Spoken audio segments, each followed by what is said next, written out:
সেখানে নারায়ণগঞ্জের যিনি খুবই বিখ্যাত একজন বা কুখ্যাত একজন ব্যক্তি শামীম ওসমান এবং তার সহযোগীরা সেখানে গণহত্যা চালিয়েছিলেন। ট্রাইব্যুনালের বিচার্য বিষয় নয়। ট্রাইব্যুনাল আমাদের এই যুক্তির প্রেক্ষিতে তাদেরকে বলেছেন যে এটা এই মুহূর্তে এইটার ব্যাপারে তারা কোনো আদেশ দেবেন না, তাদেরকে অ্যাপ্রোচ করতে বলেছেন মন্ত্রণালয়ের কাছে, এবং তার প্রেক্ষিতে যদি ভবিষ্যতে দরকার হয় তখন তারা এইগুলো বিষয় কনসিডার করবেন। এর বাইরে নারায়ণগঞ্জে জুলাই এবং আগস্টে যে মানবতা বিরোধী অপরাধ সংঘটিত হয়েছে সেখানে নারায়ণগঞ্জের যিনি খুবই বিখ্যাত একজন বা কুখ্যাত একজন ব্যক্তি শামীম ওসমান এবং তার সহযোগীরা সেখানে গণহত্যা চালিয়েছিলেন, মানবতা বিরোধী অপরাধ করেছিলেন। শামীম ওসমানের বিরুদ্ধে আগে থেকেই এই আদালতের গ্রেপ্তারি পরোয়ানা জারি আছে। বাকি যেসব আসামি তাদের নাম আমরা প্রকাশ করছি না, যেহেতু তাদেরকে গ্রেপ্তার করার প্রয়োজন আছে। নাম প্রকাশিত হলে তারা পালিয়ে যাওয়ার ভয় আছে। বাকি 8 জন আসামির বিরুদ্ধে তারা সবাই আওয়ামী লীগ যুবলীগের বিভিন্ন পর্যায়ের নেতা এবং অস্ত্রধারী ব্যক্তি, তাদের বিরুদ্ধে আদালত গ্রেপ্তারি পরোয়ানা জারি করেছে। আমি কারো নাম প্রকাশ করছি না, যেহেতু আমরা আদালতেও নামগুলো ডিসক্লোজ করিনি। আমরা আসামিদের গ্রেপ্তারের প্রয়োজনে এবং তদন্তের স্বার্থে এই নামগুলো গোপন রাখছি। 8 জনের বিরুদ্ধে গ্রেপ্তারি পরোয়ানা জারি হয়েছে, এটা শুধু আপনাদের জানাতে পারছি। না, শামীম ওসমানের বিরুদ্ধে আগে আছে।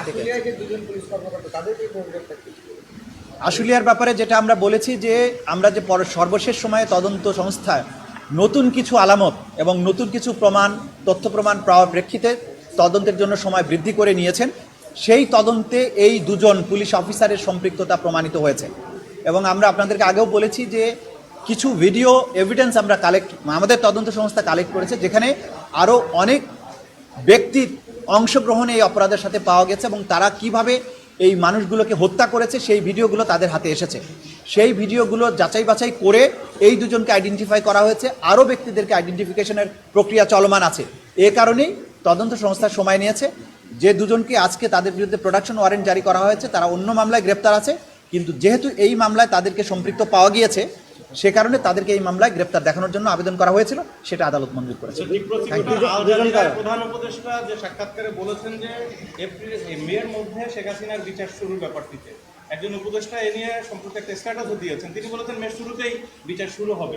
এটা আপনাদের উপরে চাপ ফেলে কিনা, কোনো ধরনের প্রভাব পড়ছে কিনা? এক, সম্প্রতি আমরা যতটুকু খবর পেয়েছি যে আপনারা একটা মিটিংয়েও সিদ্ধান্ত নিয়েছেন যে 15 মের মধ্যে যেভাবে শেখ হাসিনার তদন্ত শেষ করে শেষের দিকে চার্জ গঠন করতে চান।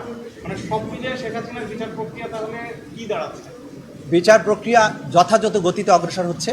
বাইরে মাননীয় প্রধান উপদেষ্টা বা অন্যান্য উপদেষ্টারা যা বলছেন সেটা তাদের রাষ্ট্রীয় দৃষ্টিভঙ্গি থেকে তারা বলছেন। তদন্ত সংস্থা প্রসিকিউশন স্বাধীন এবং নিরপেক্ষভাবে তদন্ত করছে।